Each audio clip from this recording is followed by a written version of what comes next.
Start. You ready since we count down? Yeah.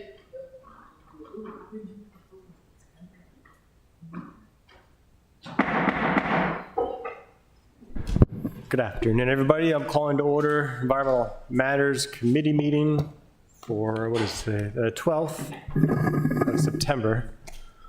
Welcome to the meeting. Let's see, first up on the agenda, we have roll call. For the record, all the members are present. Do I have a motion to approve the agenda? Move approval of the agenda is written. Second. All those in favor, please say aye. Aye. Motion carries. Next up, we have approval of minutes from July 11th. Is there a motion? Move approval of the minutes from July 11th. Second. All those in favor, please say aye. Aye. Motion carries. All right, now we have a large number of appointments and reappointments, and we don't have any of the reappointments here, so somebody want to make a motion for, I'm sorry,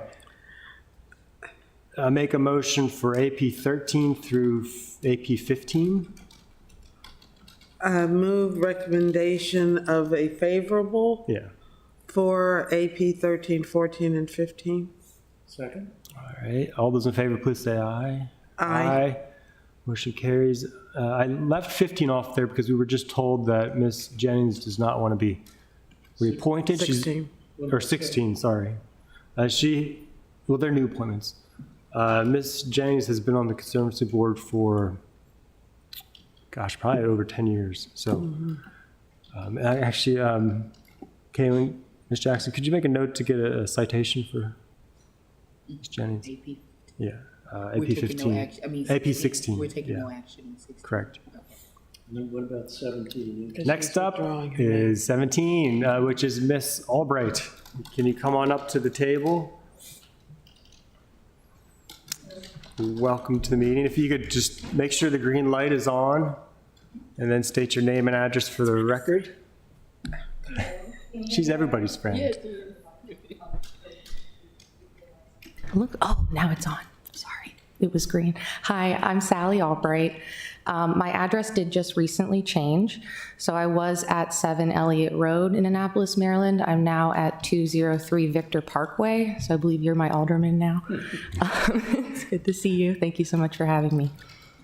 Thank you. So do you want to tell us a little bit about yourself and why you're interested in the Conservancy Board? Sure, yeah. So I grew up in this area. I grew up in London Town and Edgewater on the South River.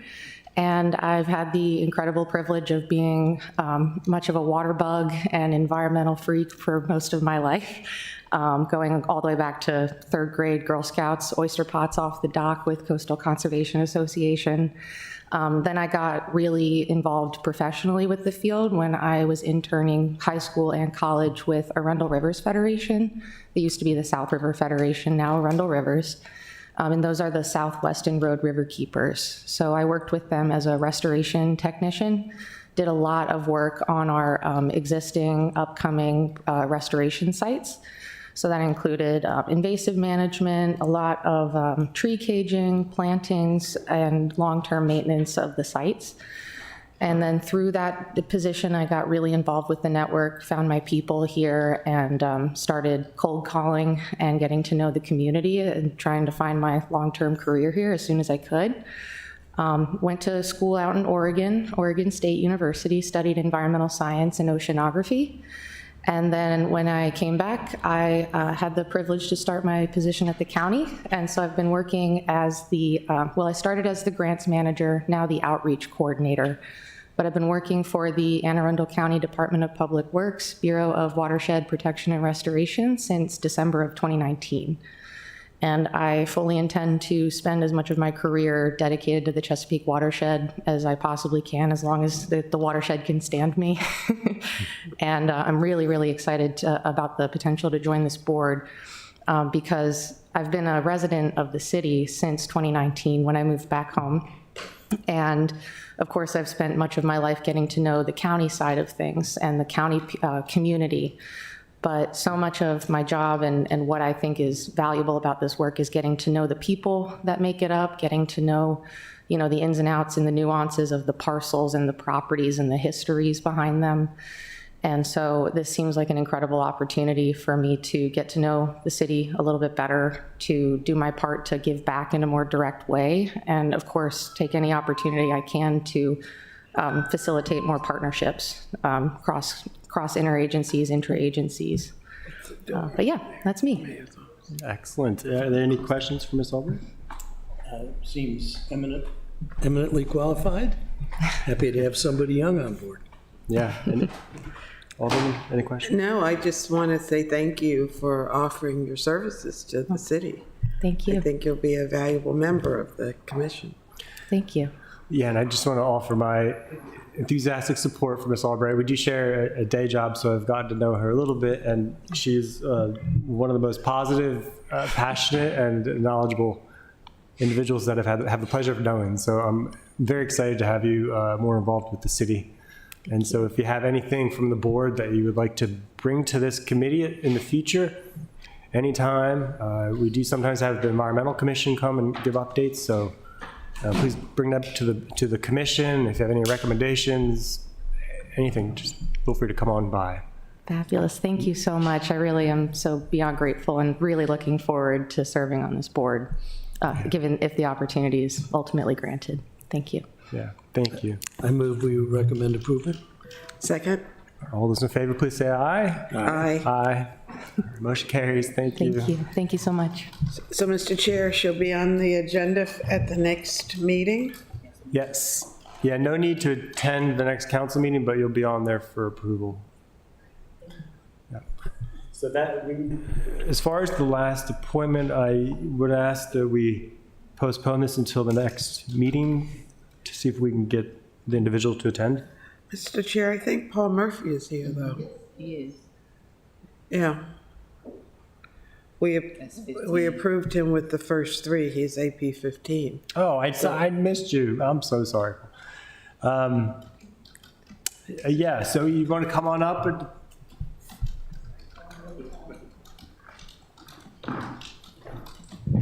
I do apologize. We all know you, but state your name and address for the record. Paul Murphy, 105 Northwest Street. And so you want to get reappointed to the Environmental Commission? Correct. So how many years have you been on there now? About 7. Is that it? You're thinking of previous time on environmental matters. On the Annapolis Environmental Commission. city website, I noticed, or names were listed there, and it said third term for me. Okay. So could be 3 times 3, so almost 9. Yeah. Yeah. Well, so what do you hope to, 10 years. what are your priorities for your next term? Not speaking so much for the commission itself, I would, to answer a little different way, I think the value I bring, until there are a lot more quality applicants, because we've had some vacancies, I'm happy to be there, and myself and Bill O'Leary, who's senior to me, I do see the value of institutional, let's call it institutional knowledge. They'll start talking about something, really good points, and it's like, we talked about that 5 years ago, and here was the hurdle. So the newer blood that's on the committee is great. They're working hard. They're doing a good job. There's a wide range of skills. But it's a balance to have some people who have been around longer. And then I think most of you know me. I am probably most keen on the renewable energy side of things, but also the cleaner water, because we're in this city. And then, though it doesn't tie exactly into the Environmental Commission, we're not the Transportation Commission, but getting more micro-mobility downtown, I think, it's coming that way, and you guys are doing a good job headed that direction. So I'm good at renewables, interested in the cleaner water, because I'm on the water a lot, and then just bringing the town a little bit forward on. Yeah, and if I could relay, since you have experience in this, maybe something to bring back to the commission to see if they're interested in in looking into, but I recently had the privilege to, for the first time, get on top of the Capitol Dome. Amazing, absolutely amazing view. When you were looking out over top of the city, you see all the rooftop, and there's a lot of potential for rooftop solar in this city, especially downtown.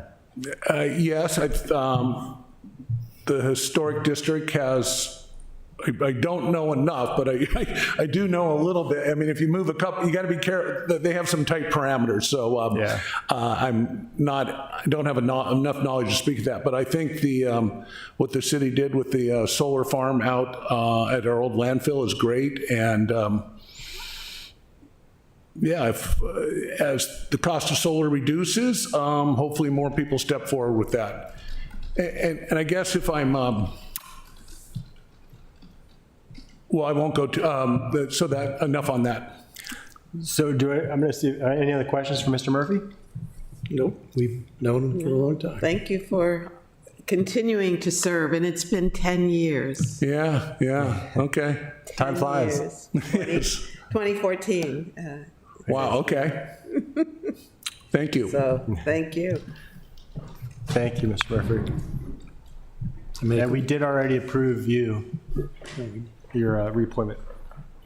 All right, so could we, So I would like to reconsider Bill O'Leary, because I looked at his application and was very excited till the last page, and I saw that one of his sponsors was Fred Payon. tell him you said that. All right, there's one other, AP 1824, which could someone make a motion to postpone till our next meeting? Mr. Chair, AP 1824, Yes, ma'am. I'll move postponement. Second? All right, all those in favor, please say aye. Aye. Motion carries. All right, general discussion. And this is we have two more items. So this is the stormwater outfall risk assessment. So Mr. Rosberg, you want to please come on up and state your name and address and position for the record?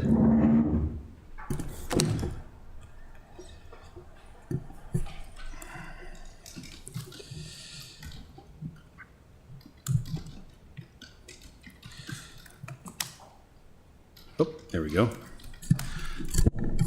Turn this on. All right. Afternoon. My name is Mike Rosberg. I'm a stormwater engineer in Public Works, and I was asked today to present the outfall risk assessment effort that we are just wrapping up. We started this effort back early 2023, and we're just wrapping up this effort now. This was a effort that was funded through the Stormwater Retrofit CIP. Balin Consultants was the engineer that we teamed up with for this effort. And this wasn't a boots in the ground project, but since I've been here and since we've ramped up the stormwater program, the outfalls have needed, we have many that are in disrepair, and just the overall management and of this asset needed to be more comprehensive and more thought out. And so we felt that this was the best first step to really take this forward. And the better our outfalls are, the better our streams are, the better our waterways are, and the better our environment. The main goals of this effort, number one I put in here was just data gathering and reviewing of the existing information. We had lots of different sources of our outfalls of the data, from what our utilities crews have been using to what other information we've got from previous efforts. So we just really needed a comprehensive look at all the data and go out in the field and inspect and verify a lot of that data.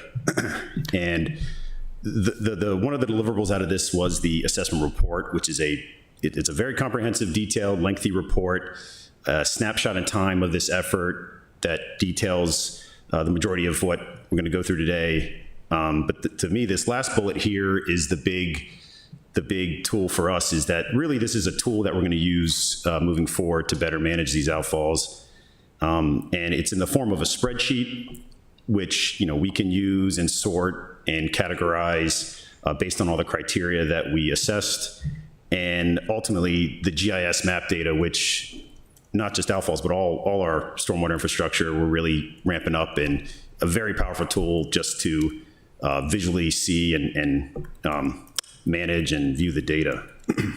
Mr. Rosberg, sorry, I'm going to try not to interrupt anymore, but could you just back up a little bit for those who listening or probably most of the room, but can you just explain again what a stormwater outfall is and why it's important to do this work? Sure, yeah. Our outfalls, we are a separate storm sewer system. So whenever it rains, the rain goes into our MS4, and all this water does get routed directly to our streams, whatever creek, and directly into the bay. So explain the MS4 too. For The MS4 is, it's our storm system. It's our concrete inlets, it's our pipes that convey this water directly to our streams. Any inlet that you see from, right on the street here, and, eventually it goes through a network that outfalls into an open channel. And it varies. Some of these pipes vary in size, vary in type. You could have a concrete outfall. You could have a old concrete corrugated metal outfall pipe. And, a lot of stormwater systems upstream that, ponds and other structures are part of the system, but the outfalls are like the last, infrastructure prior to any runoff entering our streams and channels. So it's just one of the assets that comprise of our stormwater system that we're responsible for inspecting and maintaining. Thank you. So once we gathered all the data, the first step was doing these inspections. And as you can see, the conditions of some of these, I just picked some of the bad ones, are in some disrepair. Some are right along the shoreline there. I think that top left one is College Creek, I believe. Just an old bulkhead that has, rotted and has separated.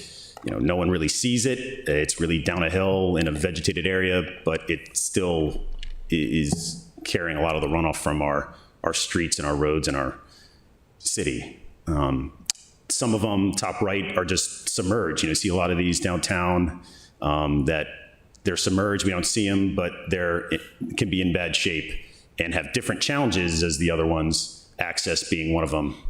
And the bottom left one is you might ask what's wrong with that. That one's one of the better ones. Just because they're not in disrepair doesn't mean we don't have to include them in our asset management and track to make sure that we know they're there and they're not being forgotten, really.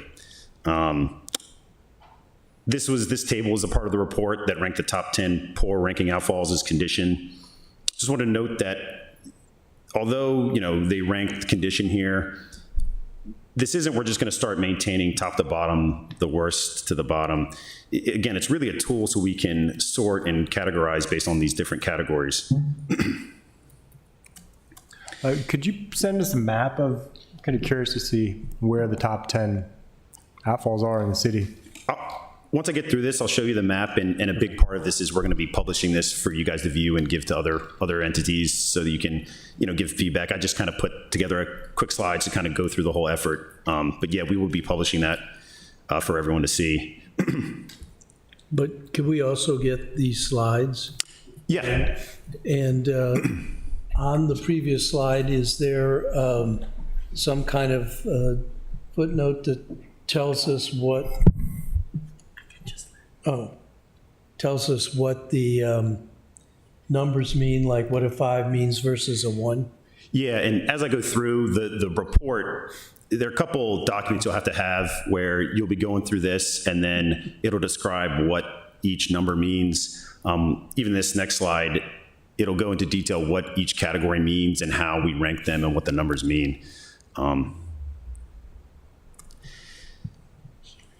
So the two sets of data, after we did the inspections, we had our consultants look at the outfalls in different lenses. This left side, we called it the outfall prioritization rankings and listed these 8 categories to analyze them in. That first one is the outfall condition score, which I showed on the previous slide, just general condition of the outfall. Risk to infrastructure, if there's a nearby sewer, other infrastructure, roadway, in the event of failure. Dual benefit, if we repair an outfall that we can get additional MS4 credit, as an example. We noted which ones were in environmental justice areas. Cost is a big factor in, you know, how we want to prioritize maintaining these outfalls.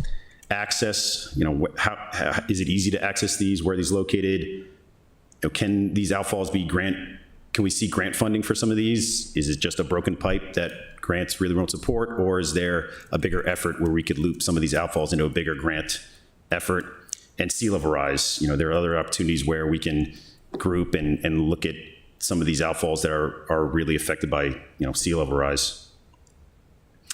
And then the stream prioritization, we also had our stream data that as our consultant was going out and looking at these outfalls, they did inspections on the streams. And the two criteria we used was the banks. That's an acronym that I always forget. It is, I believe, the bank analysis of non-point source contamination sediment. It's a couple different algorithms that MDE uses to analyze stream restorations. And then just overall channel stability was just a visual inspection of the channel. You know, that picture there is a pretty, I'm not sure exactly where that is, but that is a very highly eroded stream bank, one of the more poor stream beds that you'll see. And so this is the report. I just took a couple snapshots of it. That middle panel there, if you had the report, that kind of lays out all those different categories, tells you what each score means, and then even additional pages go into more detail as far as what that number or what the category means. And then also the appendices show all the different inspection forms for each outfall. I don't expect anyone to read all this, but these are the spreadsheets that we'll use that we can sort and categorize based on all the different categories. And the bottom one is a further breakdown of the cost estimate that they used. So just another spreadsheet with even more detail. In the event we get asked to pull a scope together and a proposal to fix some outfalls, we at least have an engineer's estimate on what we think it might cost. And this is, I think, the biggest tool here. You know, this is the outfall prioritization in GIS format. So it's a map that basically, these are all the outfalls that were assessed as part of this effort. And what's great is you can play with the coloring and the gradation. I put yellow as they scored low, and then red scored high, and I even starred some of the ones that were, you know, that ranked really high. And, you know, this area might come up to you and be like, oh, that looks, you know, there's a lot in there, what's going on? You can zoom in, get a better idea of where these are. You know, this is Spa Road going right up and down the middle of the screen there. And then you can click on, oh, this one scored a 65, what does that mean? And then it pulls up the data that shows you exactly how it's scored and in which category. And again, this we'll put online so that, you know, anyone can view. So the star, you said ranks high as in high priority? As in high, that it ranked high in every category.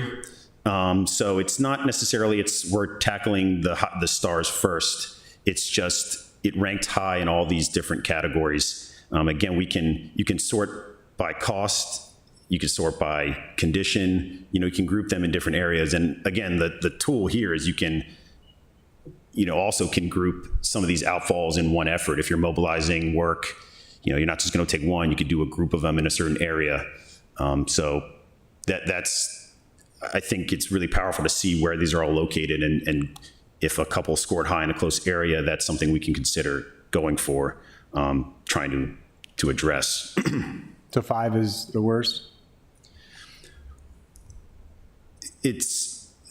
Depending on how it scores in a category, they all added up. And I just was last minute kind of throwing these labels on there. Again, I think once you select the asset, you can look into the categories and see where it's scored in each category, then refer back to that document and read, oh, what does a 20 under dual benefit mean? And it'll give you a description on what that means. And then this is the stream data, which again, I think is a pretty powerful tool.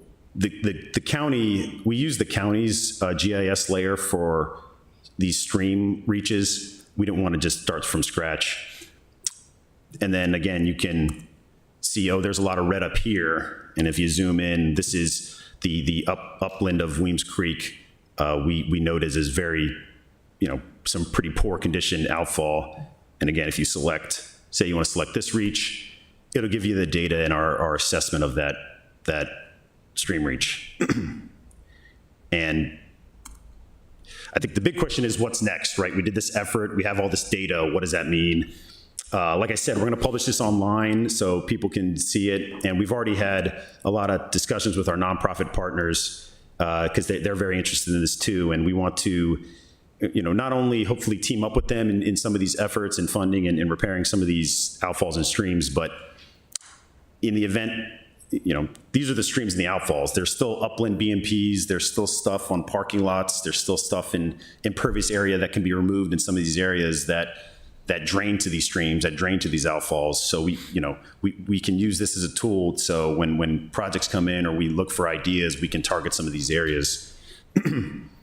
And this again is just going towards asset management. We want to know how many outfalls we have, what condition they're in, when we do an inspection on them, when we do maintenance on them, how we, and keeping track of that. It sounds boring, but I think it's just it's a foundation of what we need to focus on.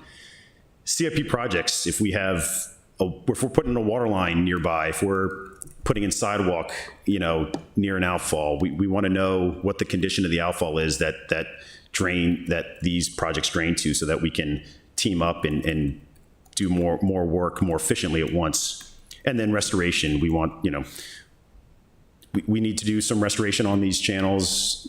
I think that'll just better improve the streams and the environment and the water quality and quantity of our system. So that's all I had, and love to hear your feedback if you guys have any additional questions.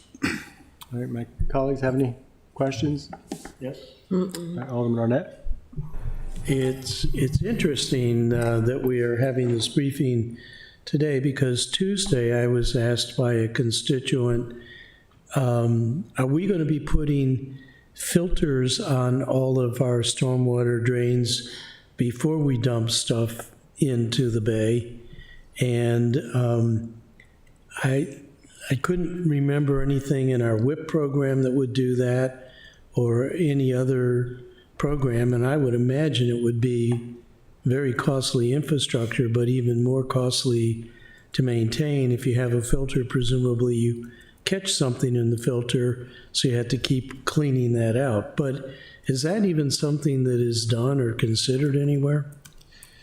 I know, especially in high trash areas where there's lots of small debris that doesn't get caught in the inlet but does get flushed downstream. We've had presentations on certain filters or higher efficient trash racks that can get put on some of these curbed inlets. I know downtown we've discussed it, and we even have some. It's definitely something we could even consider putting at some of the outfalls, because that's the last line of defense. That if an outfall is broken or disjointed, that's one thing, but just to better protect the streams, that's definitely something we can look into and consider when, if we go into repair, if we're there, might as well do some additional work. Absolutely. So, go ahead. On that, just to add to it, the answer, the issue a couple issues with filters. One is maintenance. Yeah. It does have a heavy maintenance requirement, and if they do get filled up with debris or even leaves, then you have an issue with the system backing up, and that could lead to other problems. But if there are areas with heavy trash coming through, it might be worthwhile. But then if you identify those neighborhoods, that'd be a good place to do upstream with education outreach. But in our watersheds, correct me if I'm wrong, but the biggest pollutant are really the sediment pollution, and some of the nutrients that run off of the parking lots. And that was the next question. Filtering for leaves or branches, that's one thing, but I've often wondered what's running off of Main Street. I can't imagine there's not some toxins in there. Certainly, all of the exhaust fumes and things that settle on the roads then get swept up by the rain and just go into the bay. But it seems like that would be a different kind of filtering. That would be a chemical filtering, which may not be as high a maintenance thing, but may be more expensive, because if you're catching the toxins, are you neutralizing them, or what are you doing with them? But it does seem like we're flushing an awful lot of nasty things into the bay. Sure. I think it's a great point. It's going to be case by case and cost effectiveness, right? Is this a really high intense, expensive equipment or filter, and the maintenance cost is always a cost too. It's a great point. Yeah, and as far as those fine pollutants, it's best to do those upstream. So even with the sediment pollution, it's best to stop it on the construction site. But as far as runoff from We know how that works. runoff from parking lots and Main Street, I think Ms. Guild and Mr. Murphy have mentioned this before, I believe, but the Silvacell, so you can put different inlet technologies that include trees, and so the trees actually help to do the filtration at that level, which is better. But the other thing which Mr. Rosberg touched on, the reason for this is at the outfalls, if they're failing, you're getting a lot more sediment pollution dumped into the streams from the end of the system. And that's just because of the failure to maintain. And so that's why I think it's good that we're doing this. And do you have any other questions? No, that's, So I had a few. So are there going to be recommended actions in this report for some of the poor rated outfalls? I believe just the overall condition, I think there could be maintenance done on each one, on all the outfalls. There's a certain level of maintenance that can be recommended based on the condition. And then some of the costs will also kind of outline what repairs are needed for certain outfalls depending on the severity of the condition. So it'll identify repair type. Right. Yeah. Okay. And is that going to have any kind of cost estimate attached to it? Yeah, the cost ranking has a whole separate sheet as far as, it's like it has this size pipe, we think it needs this much repair, this head wall needs repair or not. And so it does give at least a little brief engineer's estimate of the cost to repair the outfall. Okay, good. Because I think that'd be interesting for the council to see as far as what we might need to fund and make sure that gets rolled into Stantec, into their utility assessment, Right. annual assessment. So, and this is related to this, but I guess it may not be included in this since you're not necessarily talking about going too deep into the solutions for this, but any progress on getting like a blanket permit? Because you would be able to do most of these outfall repairs using your blanket, and if not all of them, using the blanket. That's what the county is able to do.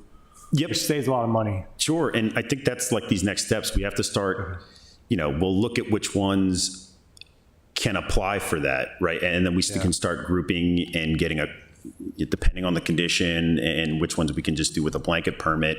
And some, hopefully, maybe even our crews have the abilities to go through and maintain some of these. There are really different avenues we can say, is this.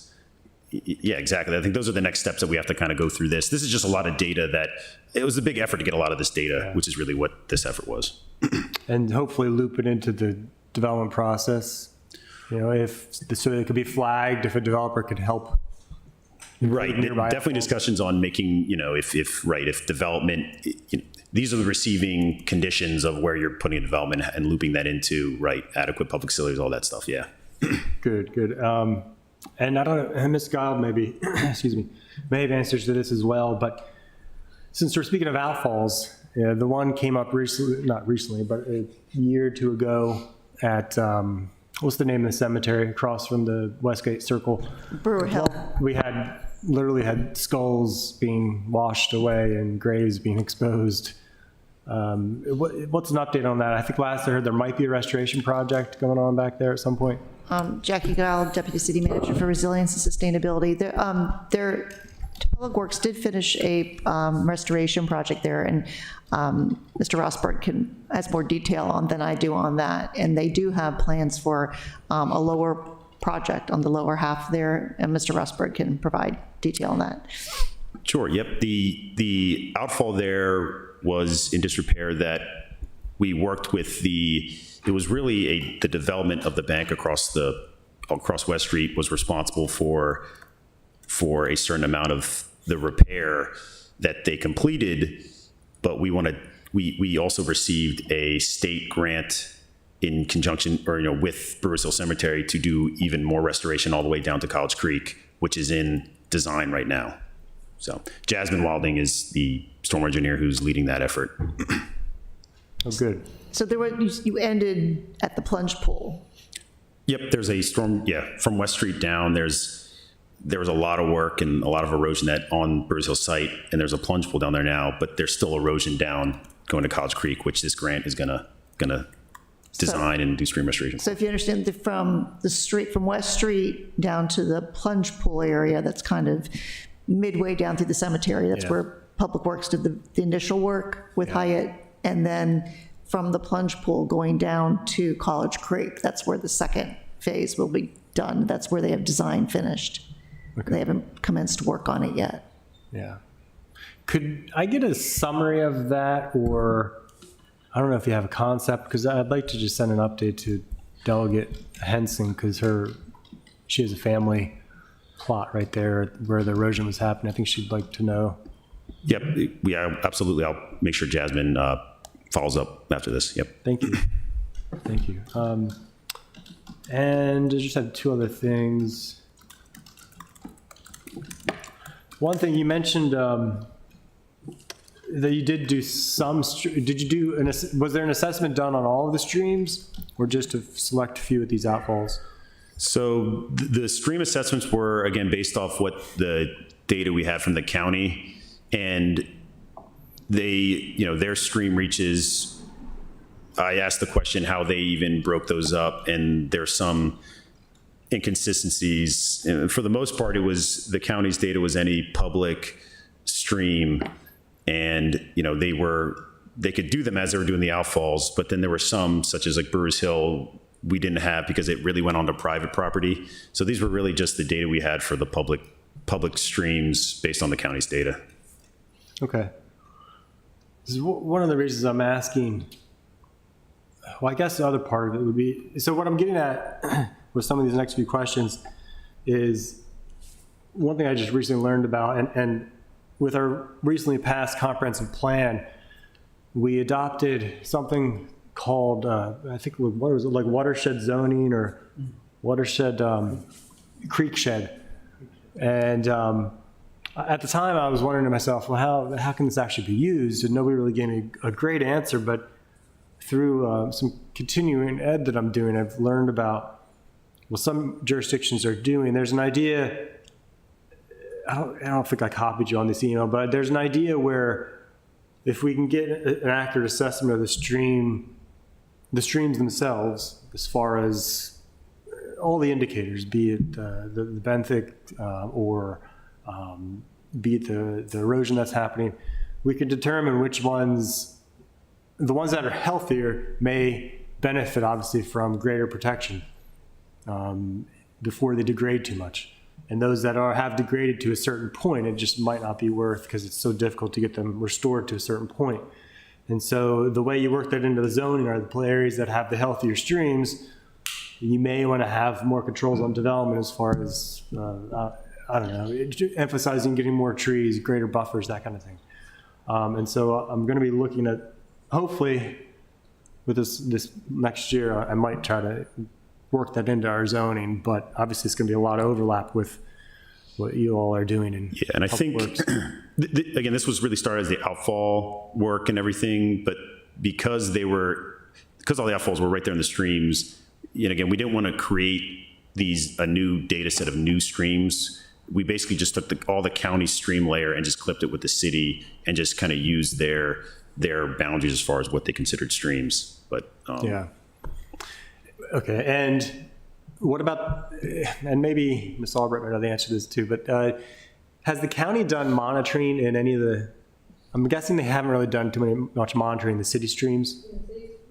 No. So that might be worth a discussion with the county on, as far as just economies of scale. They already have a pretty robust, one of the best in the country, I'd argue, for comprehensive stream programs, but including the monitoring.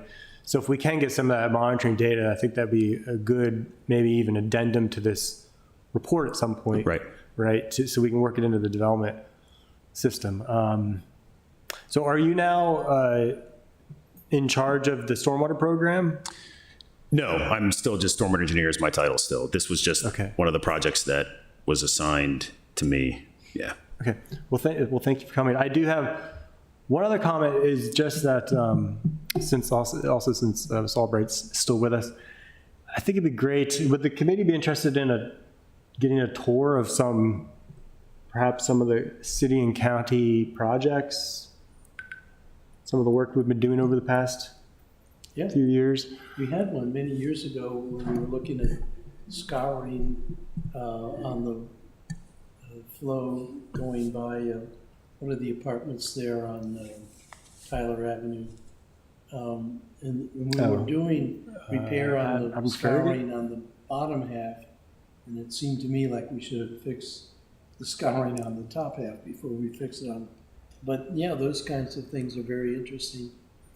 Because I would like to I haven't had time to actually organize it, but I think I mentioned to you, Ms. Gall, like trying to get the directors together and maybe some more folks from the program to go out and meet each other and go to each other's projects, especially for our relatively new director Yeah. in the city.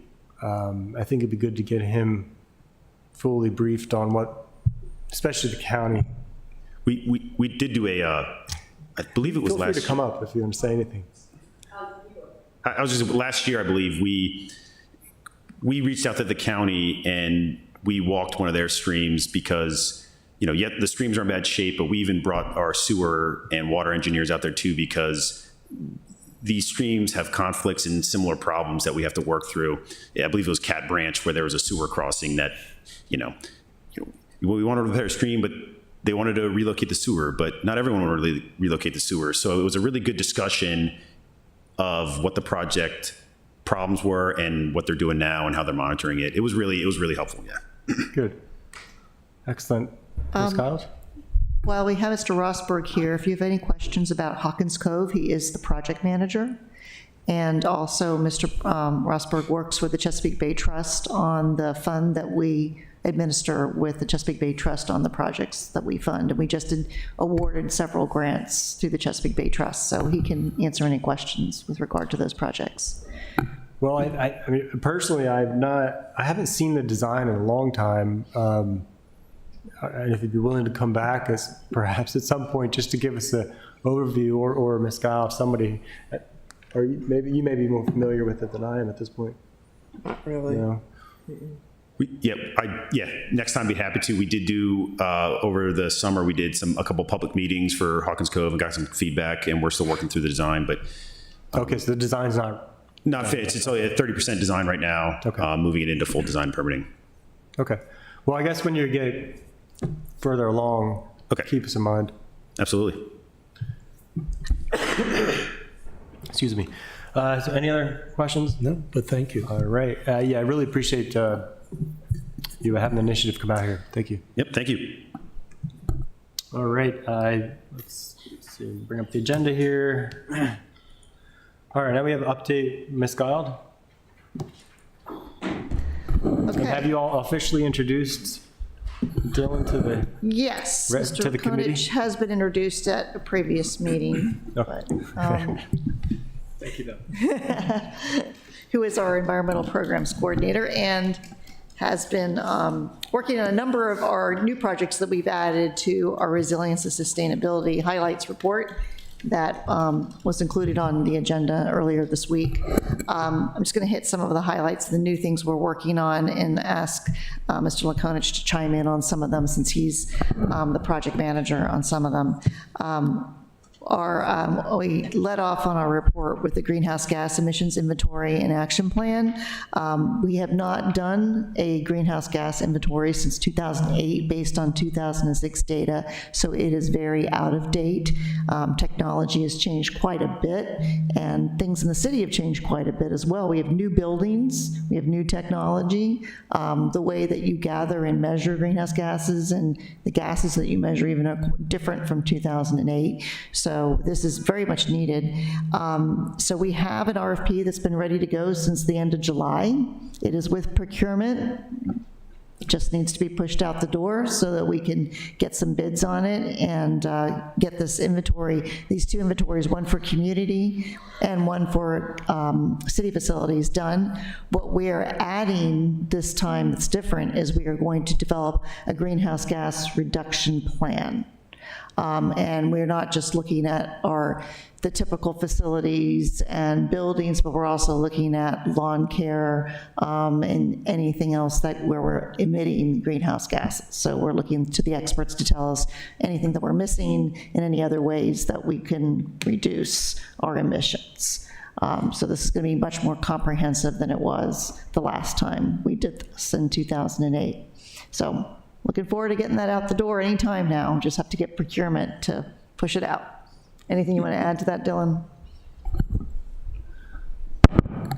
I think that was a great summary. Dylan Lakonich, Environmental Programs Coordinator. I do want to also add that this is aligned with the state's goal of, 65% by the year 2031. And then net zero by 2040. I believe that's the state goal. Other than that, yes, we're being very holistic, very comprehensive. Just like Jackie was saying, we're considering scope 1, scope 2, and a little bit of scope 3 emissions. So moving on, we are making great progress on the pollinator habitat at the solar park. We reached out to an additional 5 firms. All of these had different experience working with meadows at different sites. We came together as staff to review these proposals that had come together, and we decided on Larry Weiner Landscape Associates. They had extensive experience working with meadows. They even had experience working in the Annapolis area. They are based out of Pennsylvania. Well, the most important thing was that they actually had experience working on soil cap. I believe it was a former landfill. And that experience alone was one of our driving factors for why we decided that they were the best firm for the job. They were even able to provide us a rough estimate as to what the implementation later on might cost based on their proposal, and it came to around $6,000 per acre. They are hoping to provide us, and depends on a few things, some sort of groundwork this October, so we can begin spraying herbicide, and then do some more spraying later on in the spring and in the summer. So by late summer, maybe early fall, we can get some plants in the ground and really begin the whole implementation process so that we can start seeing the bloom next fall. So it's looking up there. We have the vendor information. We have the POs seemingly drafted.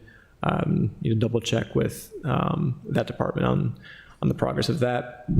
Otherwise, sheep grazing at that location is looking a little bit iffy right now. It seems more feasible outside of the fence. Inside the fence, Novus Renewables doesn't seem crazy about it, but it's still kind of being worked out. They'd like to see a design before they make a final decision on that. So, I still would like to hear more about putting down herbicides right above the reservoir, and just seems like it's unnatural that with rain, that's all going to wash down. It seems like we go back and forth with having cheap and then having herbicides having cheap, and is it really settled on herbicides at this point? So the sheep would be more of would come into the maintenance part of it. They wouldn't be part of the site prep. So the herbicide comes in as part of the site prep and as maintenance. So we have heard differing proposals. Some say you don't, if you need to use herbicides if you really want to get a good base and to get rid of the turf grass that will interfere.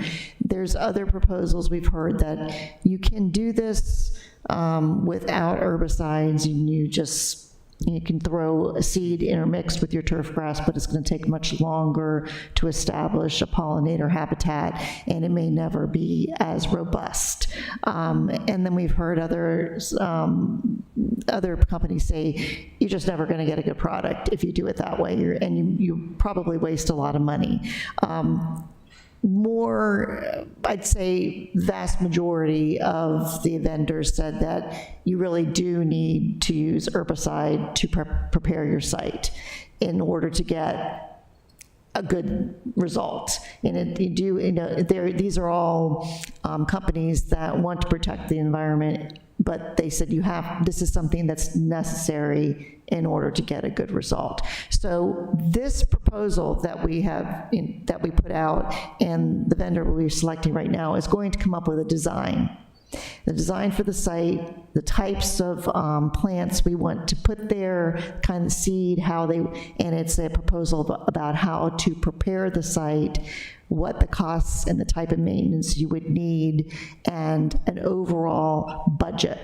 So no hard and fast decisions have been made about exactly how we prepare the site.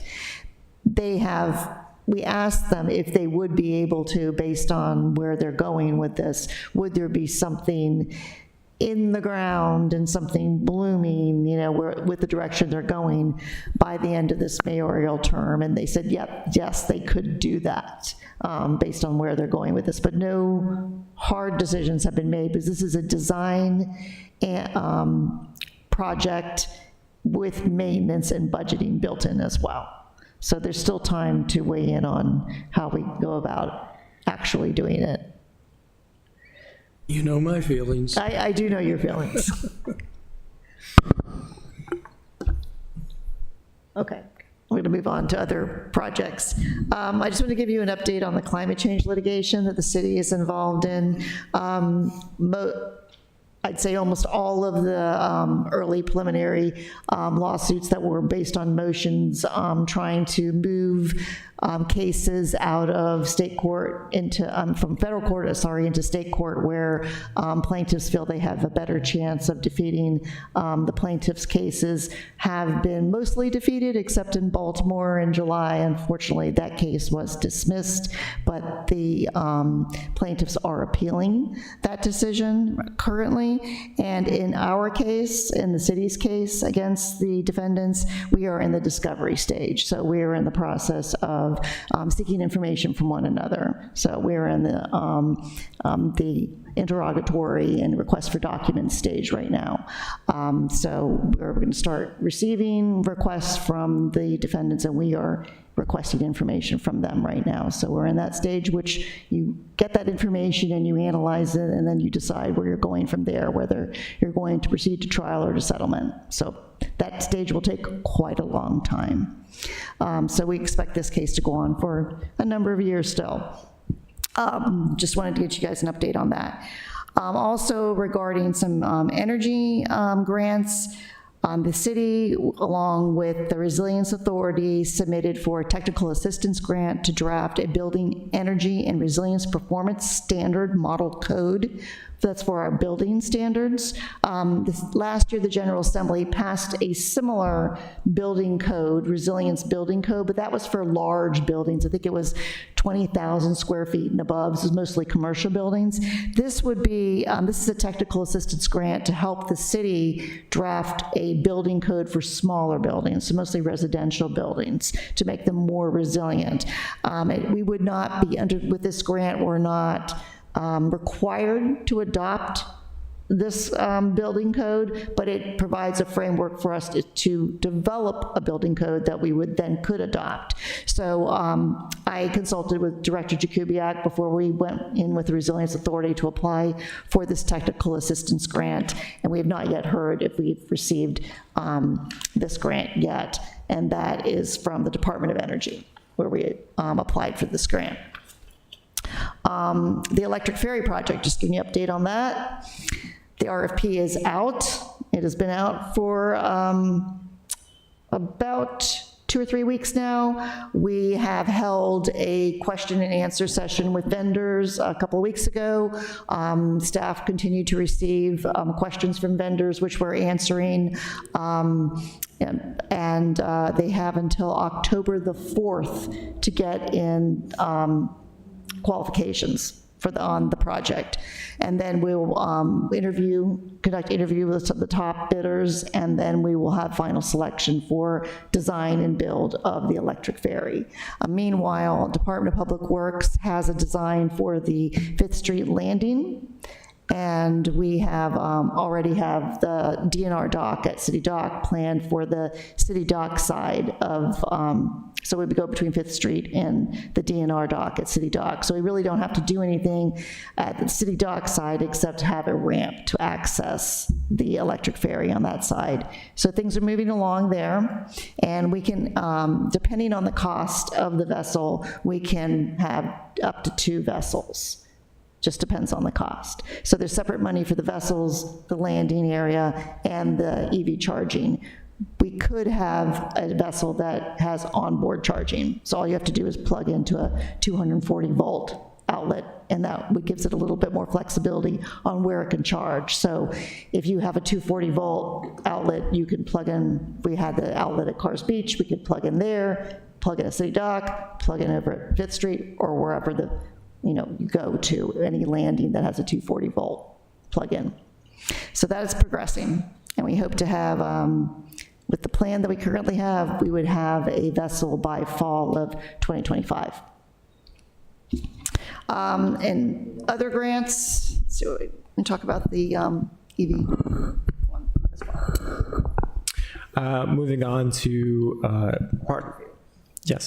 electric vehicles. We entered, we haven't formally entered into any sort of partnership with Maryland Clean Energy Center. However, we submitted a letter of support, and in coordination with BG&E and a company known as VoltPost, we submitted 18 different locations throughout the city to provide public L2 EV charging.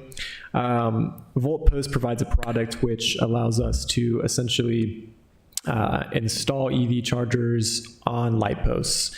So by basically using that conduit, we're able to deliver that charging to curbside parkers. All these locations were vetted to ensure that they were in locations that were of need. So these were, multi-unit homes or places that, didn't have significant parking. Furthermore, these locations didn't have any sort of physical, conflicts with the use of it. So there's no sidewalk, between the pole and the parking locations. They were all sitting right on the curb. We ensured that they were consistent with VoltPost's requirements, and we look forward to continuing to see how this pans out. MCEC submitted the grant to the U.S. Department of Transportation, and if the Department of Transportation accepts the application, VoltPost will front all the funds, and then we'll be reimbursed 80% of the funds. So this is of no cost to the city whatsoever, and we don't have to front any funds. Do the voucher one as well, the second one. And so moving on from there, we formalized our application to the U.S. Department of Energy. They have the Energy Efficiency Conservation Block Grants, which they had allocated $76,480 to us. We submitted a few different sites for EV charging, particularly for our city fleet. However, some of these locations will serve the public as well, such as potentially 39 Hudson Street, potentially the Shaw Building, especially Pitt Moyer. The police department understands that the future is EVs, and they understand that they would benefit from having charging there, so we are looking to install there. Our concern is in the event of a power outage, if they're unable to charge their vehicles, they might not be able to provide that essential service. So we are also investing in battery backups, and these battery backups will be fitted actually with solar panels, so they'll be able to operate hopefully for as long as necessary, but as long as the solar panels are up, should be receiving a charge back. If there's any leftover funds, we intend to use that for LED conversion. We've been talking with BGE, and our provider or manufacturer to figure out exactly where those should go and how much that would cost. Okay. So we're trying to get money where we can to get more EV charging infrastructure throughout the city, so that's available to the public, but also to support city vehicles. And in doing this last project, I met with directors of transportation and with the police chief and and with Public Works to see what their needs were and talk to them about new EV vehicles we were bringing in through the fleet manager to support their needs with new EV vehicles. And so we found out that the only EV charging that we have for our fleet vehicles was at Hudson Street. And when those chargers aren't working, there's no charging unless they bring them over here to Hillman. So we're bringing chargers to transportation will have chargers for their buses, but not for the smaller vehicles that they use. They were bringing their vehicles over to Hudson Street to charge their smaller vehicles that they use. So we're bringing chargers to the Department of Transportation so they can charge their smaller vehicles, to the police station they have some Mitsubishis and other vehicles they have that they were bringing to Hudson Street to charge, which is ridiculous. So we're going to bring, and then I talked to the police chief about ordering cruisers for the police officers that are electric and not hybrid.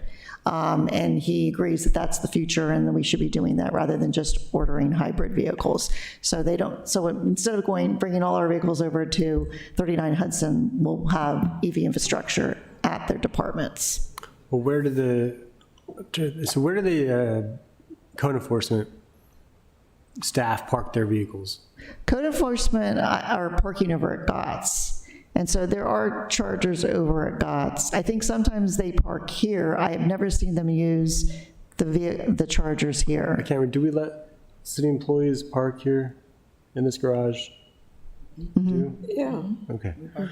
But I've never seen them use the chargers here. And we have several small EVs. Well, we should get some municipal only, maybe, chargers just for staff. Is it only people working in this building? Or Because the inspectors are going to need place, and Public Right. Works, they have vehicles. And they may be using the ones at GOTS or at Knighton, but probably at GOTS. Yeah. We'll have to check with DPW.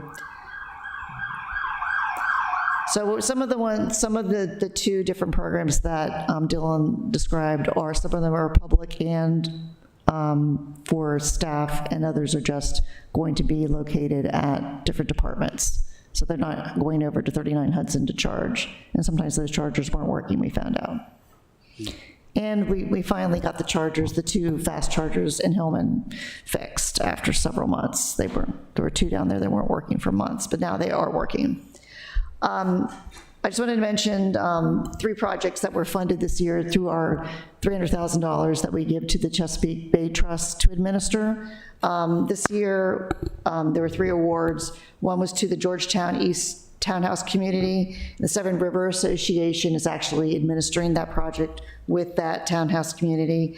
This is for the implementation of micro biotension cells. They really didn't have a stormwater control in that neighborhood, and so they're putting in these bioretention cells, they're natural vegetated cells, to prevent runoff into Back Creek there, and these also will have the type of plants that will provide pollinator habitat. Who's the citizen contact there? So, excuse me? Who's the citizen contact there? I don't know. I don't know who the project person there is. The second one, and that project was for a bit over $26,000. The second project for $50,000 went to the Alliance for the Chesapeake Bay. They're working on a cost share maintenance program to restore existing best management practices that have fallen into decline with communities. And the goal of the project was to increase the functionality of these existing best management practices and work with the Chesapeake Conservation Landscaping Council to restore the BMPs and educate the property owners about how to maintain them. And not only to restore them and to educate them, but to show them how to prolong the longevity of the life of these BMPs. And then the last one in Annapolis was, let's see, Georgetown East, Alliance for the Chesapeake Bay. Oh, the Wardour community. Again, this was being administered through the Severn River Association. This is a large project. It's about $246,000. They're implementing stormwater best management practices. These are to protect nearby oyster restoration reefs from runoff and siltation. They're doing a number of different practices. Some of them are stormwater conveyance systems, and others are around the shoreline restoration projects and protection of the shoreline. And these are all, they have several oyster restoration projects offshore that they're trying to protect and also protect the shoreline there. So these are several large projects that were last year were funded for design, and this year they're for actual implementation. So that's why they're so expensive, the implementation. It's a bit more expensive. So this actually is a bit over 300,000. It's about 300,000, 22,000 over. That's because there was some leftover money from projects that wasn't used the year before. So we're a little bit over 300,000 this year. Alderman Ronet? I had written down a question to ask you, and I'm trying to figure out, I haven't heard in a long time about where we are with the WIP programs. Are these overlapping, or are these in addition to the watershed improvement programs? So you're talking about the ones for our street ends? The ones for our street ends, that the ones that the harbor master implements? No, this was the watershed improvement. There were 10 different projects, some of which were privately funded to meet our, what is it, something 2025? I think he's asking if these, as far as our WIP targets, we've already, for the most part, we've met them. We've met them, So yeah. is this above and beyond, I think? These are separate from them. So can we get a summary of whatever happened with the, and I what was the believe- federal thing? It was something, TMDL Yes, is what you're Public Works talking did about, it. 2025. Yeah. TMDL. Yes, the TM. Public Works, 2025. I believe Public think Works it's been provided that extended. report It's last extended. year. Ms. McCone, she provided that last year to you. They could provide another updated report. Yeah, I think we should. Okay, yeah, you may recall she provided a report that we were ahead of our goals, and but that was TMDL Phase 1, and it was presumed that there would be even higher. so we can ask them to provide an updated report. Right, yeah. What's the term? Ms. Jackson? Something. Could you ask? Betsy, whatever works. Thank you. Yeah. Sometime over the next few months. Yeah, but there's another term for it, because we're in 5 right now. What's the project? So do you have any other updates? TMDL is temporary daily No, I do not. load. Plastic bags, gas balloons. I don't know whether it's temporary, but. minimum So regarding the MDL. the plastic bag ban, we have created a communications plan. We have a website that's currently active. We have some things that are ready to go. We've requested a few samples. I've gotten most of them in terms of reusable bags that we'll be distributing throughout the community. We'll be using some of the earmarked mailers fund in the budget. And that'll be used, like I said, to distribute out to the community. We'll be doing some partnerships with local community organizations to get that out. And we're currently coordinating with Department of Transportation to get some reusable bags actually on the transit. So that way that community isn't restricted from using reusable bags. You know, because I mean, personally, I sometimes forget my reusable bag. I'll throw it in the back of my car, I'll go out to the store and I'll say, oh shoot, I'll go back to my car and grab it. People who are using transit don't really have that luxury. So we like to have that and a few other things to make sure that it's as equitable as possible when we're implementing that. Where we got the money to do this? Yeah, it was in the mailers budget, the special projects budget for in the mayor. Yes, if you look at the budget, the operating budget, you'll see in the mayor's special projects fund, it'll have $25,000 for mailers. That was pretty much just for any sort of outreach and implementation for different environmental projects. It was called mailers because I think it was largely supposed to be for the gas powered leaf blower ban and putting out communications about that. But it's also tangentially for anything related to environmental outreach. So we're using $5,000 of that mailers budget, from the mayor's budget, to purchase bags Okay. for it, because there was no funds set aside in the Plastic Bag Reduction Act for it to purchase any bags to give away to the public. Okay. And Dylan has been looking at some bags, and do you know how many bags you're going to be able to purchase for that? No, we did set aside money just for bags. Did you? Yeah, we got that in the budget. It was like, I think it was only like $5,000. Okay. Now I can check the budget again. I didn't see How many that. bags will you be able to buy? It's an amendment So with that passed. $5,000. Katie Okay. should know. If she doesn't, let me know. Yeah, thank you. But how many bags can you buy for that? Maybe it was 15,000. I don't remember. Okay. So the bags are about $2 each. So with $5,000, we can buy about 2,500. And they're the ones he did this in Salisbury, and they're very sturdy bags. They're not, the handles don't come off, and you can put a fair amount of groceries in them or whatever you're buying without them falling apart. They have like a cardboard piece in the bottom. That's good. Any questions about plastic bag? I don't use them. And so I saw on here you do have a leaf blower ban. I haven't had a chance to update all the committee members.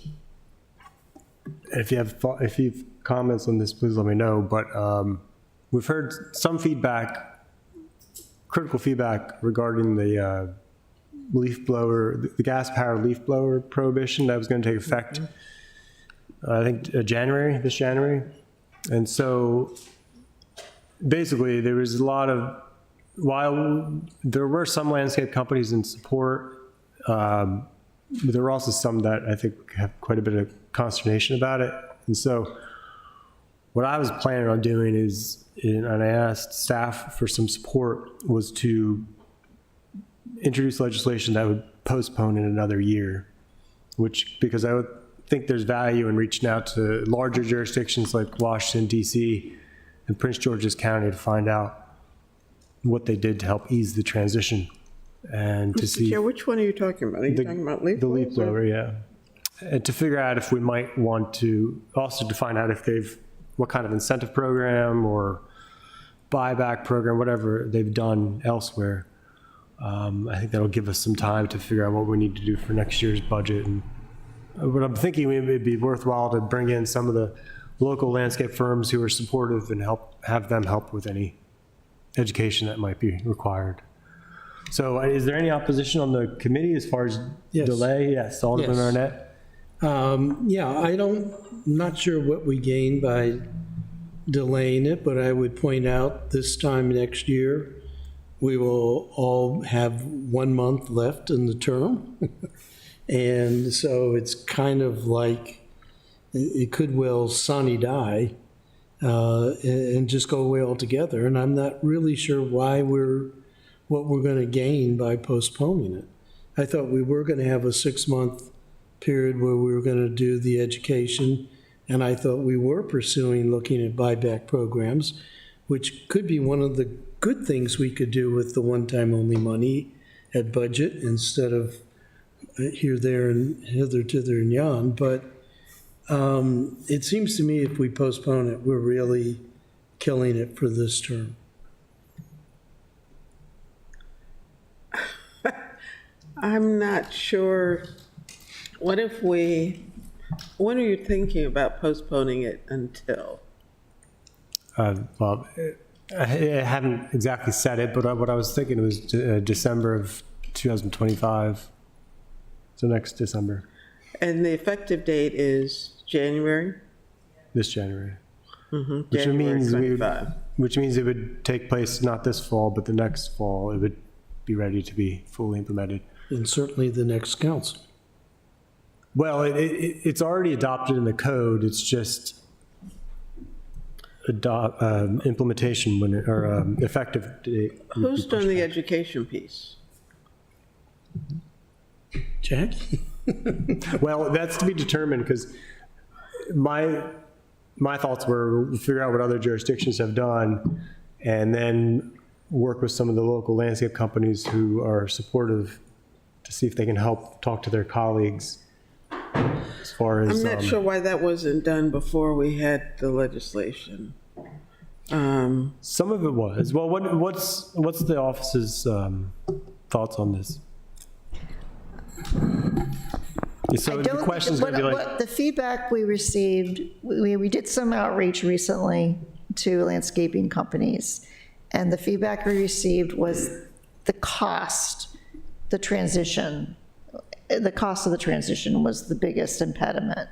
That in other jurisdictions, there were some buyback programs, some rebates, and there had been some funds set up to help, especially smaller companies, purchase equipment. And this legislation did not provide a fund to do that. So it was not so much the education. I think people understand what the benefits are and whether they agree with them or not. I think mostly people understand that just their opposition is how much it's going to cost to them to transition. So if you were going to provide extra time, the time would be providing them with extra time to save money to buy equipment, or you provide a fund to help them purchase equipment. But let's be realistic.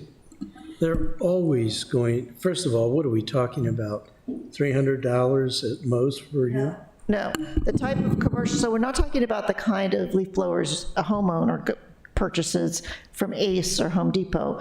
Commercial type equipment that they need to do a lawn is about $3,000. That's what I was told by landscaping companies. So That's the investment they need to make. what, I think we need to get that verified if we can. The commercial, if there are commercial grade electric blowers, what are the options? Because I know one of the reasons I was thinking about this is because they're claiming there's high cost. It's not verified yet, but we do have other landscape companies who've made the transition. I think I gave you one of the names. I think it'd be good to find out from him and from Lonnie, like what the costs actually are. But two, I've said this before, part of the cost is because of batteries, but if they're primarily doing residential or frankly even multifamily, they can just do corded. I know it's more inconvenient, but it's still a lot more efficient than rakes and whatever. So it's what I use. It's adds a little bit of time, but it's still not bad. And if you're talking about, if the priority is saving money, that's where I got to the education part. Is like if that is a feasible alternative that's much cheaper, albeit it may take a little more time, that may be something we need to talk to the landscape companies about. Is look, you have a couple ways forward. But Here's how. there's other costs too. There's health costs to the operators, and they're usually the ones that are not going to have a say. Right. It's going to be the company owner, and the company owner is going to take the course of least cost or least resistant, and they're going to want to postpone this. I can think of a lot of creative things like when your blower has, your gas power blower has reached its useful life, you can bring that in and get a rebate by trading in that now obsolete gas blower. But I just think this is something that you're never going to get the companies particularly some of mothers will make this themselves, find a good time to do this. And if we need to set up some sort of a rebate program, and maybe we can work that in conjunction with the big hardware stores or wherever these are distributed, and maybe even some of the big hardware stores would like to participate. But to postpone, it postpones it to the next council, in my mind. And meantime, the operators and the rest of us are suffering from the noise pollution. Those things are really very noisy. Well, I mean, I'm not committed to this path. I don't, so if we don't postpone, there are a couple things we would need to do. One would be see if we need to get an estimate on how much money we should get as far as transition assistance. We can look to see if we can refine some one-time use money to do that. I mean, I'm guessing maybe 50,000, 100,000 to start perhaps. But Who did the $1,000? the other part would be some, They gave you $1,000? well, Scott, what kind of mailers? Obviously, we'd have to, I know you've already done public notification, right, of Yes. this January implementation date, right? In terms of notification, we reached out to county department to get a comprehensive list of every single landscaping company in the county. We reached out to all of those landscaping businesses with mailers detailing, the effectiveness, what needs to happen, and we gave them a link to the website that has FAQ XYZ. However, at the moment, with the understanding that, we're looking at this, we have not done retailers. We have not done broad public outreach. All the landscapers. But you've told the landscapers that it's taking effect this December, or this January. December 31st. Well, and so how much, I've heard virtually zero complaints from residents, except for one person who called me a communist. Dylan did some research on the vouchers and the rebate in Montgomery County, and so I just wanted to tell you about that. Okay. Yes, so, in response to that feedback that we had gotten from those landscapers, we had reached out to Montgomery County and Hyattsville about their programs. Hyattsville did a buyback program, similar to what you were saying, Councilman.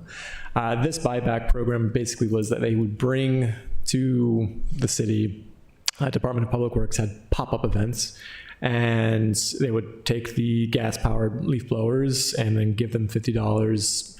I'm not sure if it was cash or what, so that they can use that towards, whatever equipment they wanted to buy. Montgomery County had a very comprehensive approach that I think was a bit more equitable and effective to the complaints that we received from these landscapers, insofar as they were actually providing vouchers for them to take to the store and then buy their equipment with. They didn't even need to give back the gas-powered leaf blower. With those vouchers of $1,000 or $1,500, depending on the company size, they could buy that equipment, and then they could actually reapply for those vouchers in further years.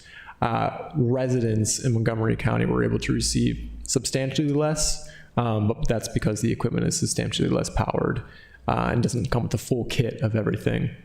I believe the residential voucher was about $150.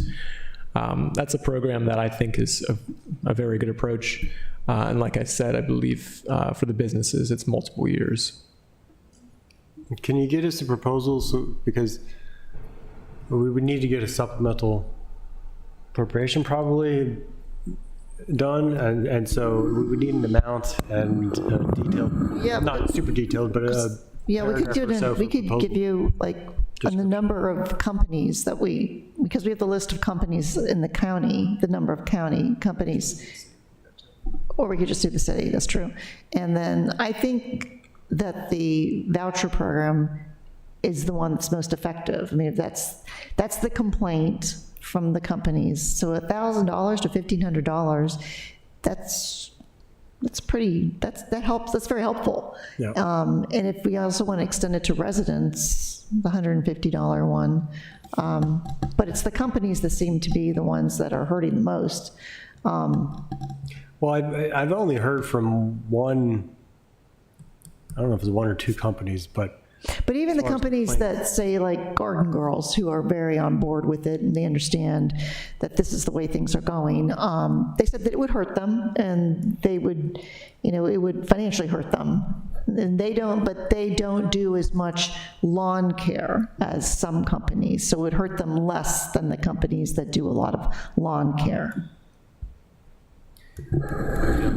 So do we have any information on how long the charge lasts for an electric blower? Because I'm worried about an insidious unintended consequence, which is in order to recharge the batteries, they crank up a generator, gas-powered generator, and That's very recharge funny. the batteries during the day. So it'd really be kind of helpful to know how long the charges last. I can get you the exact, scientific ranges. However, of course, with these kits that they are buying, they're buying multiple battery packs so that if they run out, they just swap it out. Yeah, But then they go home and charge them? exactly. Or to the business and leave them in the docks. so I think in your proposal, I think we need to include, besides obviously laying out the potential transition assistance, I think you need to outline additional options. Here are some, added to the fact page perhaps, as far as here's some approaches you may want to take that are lower That makes cost, sense, yes. that kind of thing. And maybe I'd say see how, again, some of the other companies who are making the transition might be able to assist with.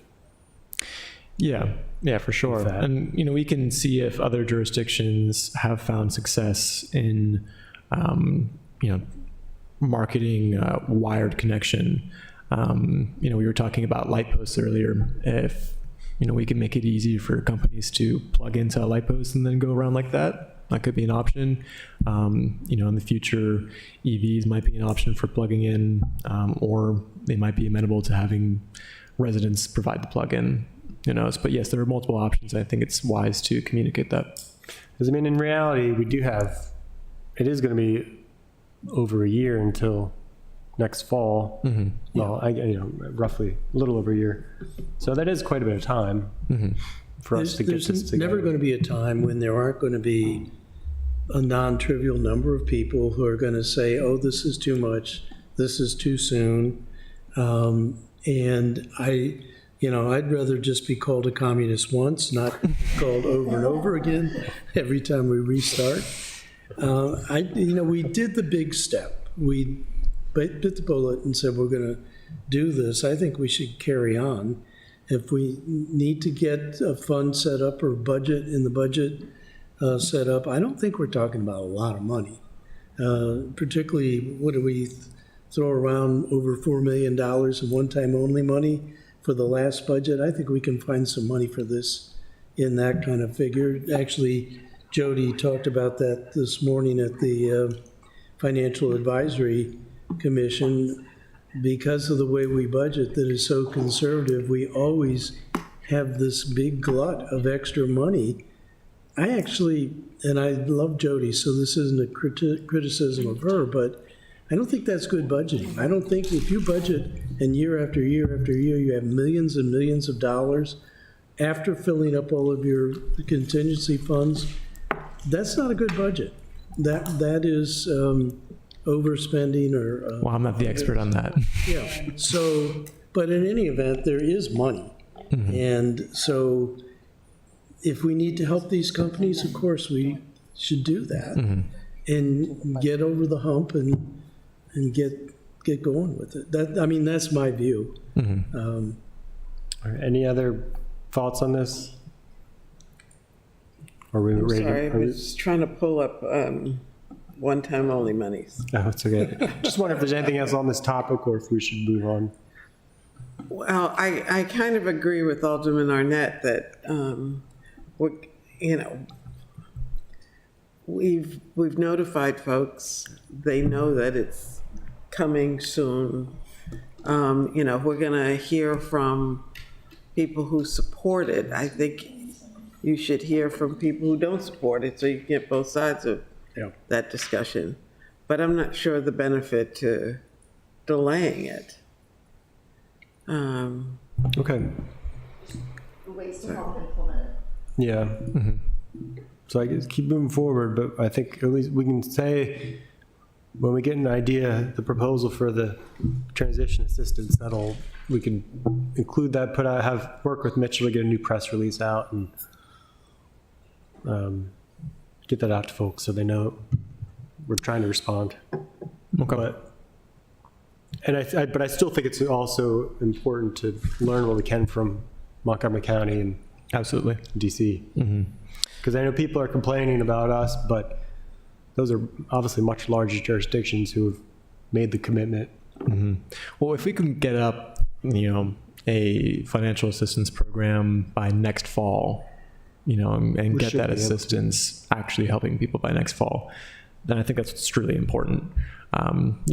Obviously we don't have this fall in terms of the implementation period. Well, worst comes to worst, it won't happen till next budget, but we should be able to get some money now, even if we just get half of it. We're talking about doing it now. Yeah. Doing the financial assistance plan now, so that when we have it for Right, so they have implementation. time to make the Yeah. purchases and plan Yeah. and, Okay. I'm with you. all right. Did you have any update on composting?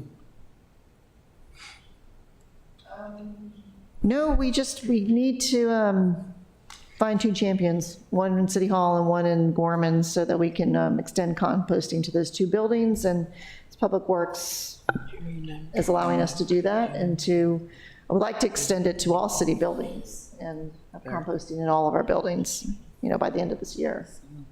That's the goal. Okay. And I don't think Public Works has given up on a curbside compost, food scrap collection program yet, but they don't have it as a program for this year, as something they're pursuing. Yeah. All right. Any other updates? The resiliency plan on your report. So So yes, we did completely recertify everything that we've been certified for before, so that was good.